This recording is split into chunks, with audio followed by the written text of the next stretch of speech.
Welcome to Wide Awake News. It is Friday night, March 28th, 2014, and I'm your host, Christina Consolo, and I will be here the fourth Friday of every month, along with Deborah Taveras, Karen Quinn Tostado, Cindy Picolis, and we will also be doing some shows together with our new Friday lineup. Now, last week I was a guest on Charlie's show, and he asked me, so what are you going to talk about on your show? And I said, I have no idea. The news is changing so much from day to day in this climate that we're in with our weather and pollution and surveillance and politics is very difficult to keep track of. But really the best part of any day that I have is having real conversations with real people. And I'm talking phone conversations, Skype conversations, even face-to-face, real-life talking. And I joke around with my daughters all the time because I tell them they're stuck in the Bermuda Triangle of Etsy, Twitter, and Facebook all the time. But I feel myself getting caught up in that too. And it's got me thinking about the irony that we have of this connectiveness with each other, which social media has profoundly expanded upon. However, it's really easy to get lost in that Bermuda Triangle of social media too, where your thoughts and your feelings are reduced to posts and tweets and comments with limited space and sometimes limited reach. And I want to encourage everybody that's listening to this show to try to reach out and talk to other members of the communities that we're all involved in. And the community that I'm involved in heavily is Fukushima research. Over the course of the last 3 years following this accident, something that has been really extraordinary to watch has happened.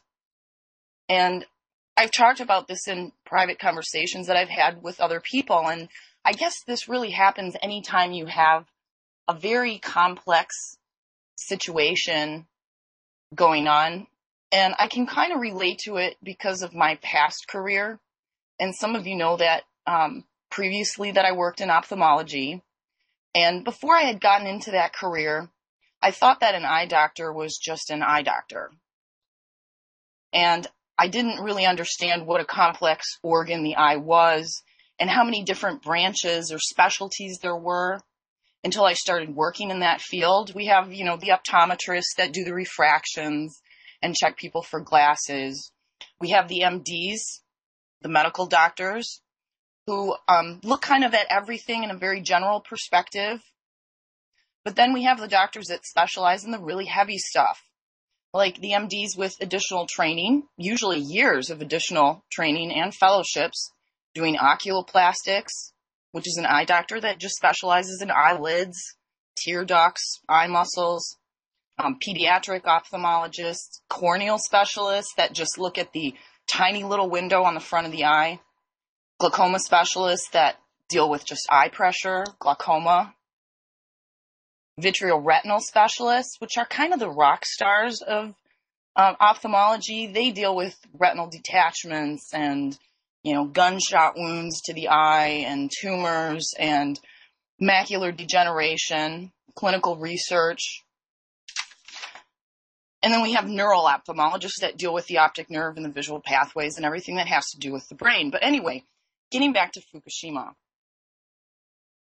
Over the past 3 years, I've seen people kind of divide into these different groups, and it's really interesting to watch. We have the camera watchers who meticulously dissect and analyze every video feed of the Fukushima plant. We have the accident specialists who can pull up any picture or any document related to the accident itself. Some of them are engineers. Some of them just feel more comfortable dealing with that aspect, or that's the part of it that they like. We have the number watchers who follow every release of radiation that's been admitted to anyway.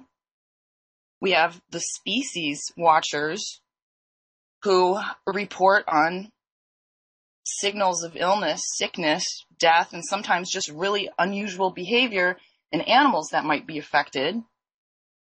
We have the legislators who will sometimes travel long distances. They follow every conversation that's going on politically and can tell you exactly what the current climate is. We have the food groups, the food watchers like Fukushima Fallout Awareness Network on Facebook that watch the EPA, the FDA, the USDA, and they can tell you exactly the status of each and every legislative move that's going on. We have the health effects people who break down, how many nosebleeds are happening, what's going on with the releases. They look at it from that aspect, stats and so forth. And then we have uploaders on YouTube. We have people who make music videos. We have writers. We have talk show hosts. We even have musicians and artists who are contributing to bringing awareness to this subject because people have not been told the truth about this accident. And when I was growing up, talk radio was on in my house all day long. My mom listened to it. And when I became a parent, my daughters and I would listen to Art Bell on long drives home after visiting my parents in Canada every weekend. But the best part, or the most interesting part of talk radio to me, has always been the callers. And as you listen to a show, you get this feel for what the host is discussing. And it's always cool to hear how other people are reacting to that information because we're a lot more alike than people may realize or think. And I like to know personally how this accident has changed people. And what I often find is it's actually changed them for the better. They eat better. They monitor their health more closely. They're more in tune with what's going on in their environment. They get this galactic awareness of things that's really amazing to watch. And even when we're faced with such disturbing information. So I like to ask people, how has Fukushima affected you personally? And do you follow it daily? Do you think we're on track? Do you think we're way off base? We're going to be opening up the lines for callers. And the number to call in, our toll-free number is 877-342-6673. If you're in chat right now, the number's also listed on the page. In fact, we have a caller right now. John, are you there? Yes, I am. Hi, John. Hello. Hi, Christina. Wonderful talking with you. So, what's going on with you? How are you feeling about all this? Well, today's better than yesterday, but I don't know. It's really bringing the whole nuke thing home to me. I grew up in the Cold War, and it never seemed to faze me. I just figured it was going to happen or it wasn't. But it's happened, and it's freaking me out. Really, I haven't paid much attention to it until very recently. But the amount of information that's out there and everything, and you're a big part of that. I don't know. It's hard to take in. It's hard to wrap your mind around a lot of this, and that's always kind of motivated me to try to learn more about it. And I really think that the only hope that we have in fixing any of this is to keep talking about it and keep expanding our circles. And it's really important that we have conversations with people who feel like we do too, because there's only so much that you can communicate in an email, or a blog post. Yeah, it has to be continuous. And do you think Fukushima's changed your life in the way that you do things day to day, like health-wise? Well, I'm becoming more conscious. I started to take nascent iodine, looking for radiation. I got a Geiger counter and went to the grocery store today. I didn't find anything. There was even some Japanese cod.